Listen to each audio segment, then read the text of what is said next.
airs for the first time at 4:45 p.m. Paris time. Stay with us for that. Let's look at the newspapers today. Of course, here in France, they're really dominated by the death of the former president, Valéry Giscard d'Estaing, and Erin Agunke has been looking through them for us, Erin. Hi, Stuart. That's right. Valéry Giscard d'Estaing succumbed to the coronavirus at the age of 94 late yesterday. So his death is unsurprisingly the cover of most French papers this Thursday morning. Aujourd'hui en France, choosing a photo from his younger years, remembers him as a reformer. The headline of the right-wing paper, Le Figaro, remembers Valéry Giscard d'Estaing as an exceptionally gifted man on its cover page, choosing an older photo of the former president. The paper describes him as a centrist, a liberal, and pro-European who is both underappreciated and misunderstood. For this piece, Le Figaro, however, says that he was above all a talented politician. Now, I really want to zoom in on one of those many talents that French papers are describing today, Stuart. Le Parisien is focusing on the way that he revolutionized political communication. You can see him in these photos there. At the time, he was the youngest president to take office, and VGE, as he's often called, made a point of trying to better relate to French citizens, to better communicate with French citizens. In this famous photo, he's seen playing an accordion. This one, he invited street cleaners to have dinner with him at the Élysée Palace.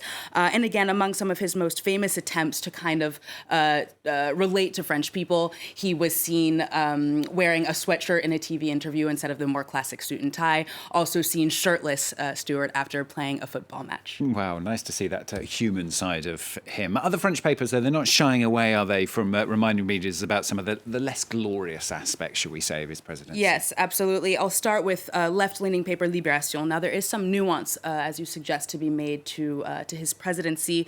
For left-leaning paper Libération, on the one hand, he embodied modernity, and that's because, as we saw in some of the packages earlier, there were some major societal reforms that took place under his presidency, including liberalizing laws on divorce, on abortion and contraception.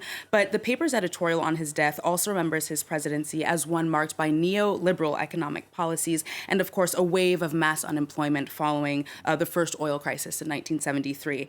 Now, these are crises that, of course, paved the way for the left to take over after he served just one term. Le Monde published a piece for its part exploring his widely criticized relationships with African dictators, mostly in Chad and the Central African Republic. More specifically, the paper focuses on what it describes as the biggest scandal to rock his presidency, and that is the so-called Diamonds Affair.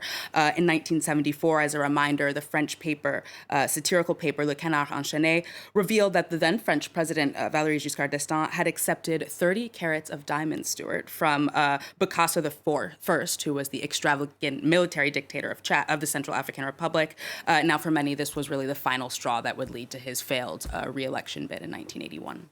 Let's broaden it out. We're going to look at beyond France, in fact, because many European papers are focusing on his real dedication to the European Union. Yeah, I think the EU is what he's probably, dedication to the EU is what he's most remembered for here. Center-right German paper, Frankfurter Allgemeine, recalls his, quote, special friendship with German Chancellor Helmut Schmidt, saying that the unification of Europe and the Franco-German relationship was, quote, part of his life's work. Together, the two of them, of course, conceived of the European monetary system and helped found the summit meetings for the world's major economic powers, starting with the G6 at the time. Now, Spanish paper El País similarly describes him as the promoter of the European ideal, this paper taking a more personal look at why he was so dedicated to the European Union, noting that his own experience fighting in World War II means he, quote, knew in his very flesh the price of tearing Europe apart. I do think it's interesting to mention, Stuart, that El País is one of the only papers I've seen to mention also as a side note that he was accused in 2018 by a German journalist of groping. French papers I've seen have just described him as a charmer until the very end of his life. Two different ways of looking at it. Let's finish up with how he's being remembered completely outside of the European Union now. Yes, I will start with the UK's Financial Times, which interestingly enough looks at one of his perceived failures with respect to European integration.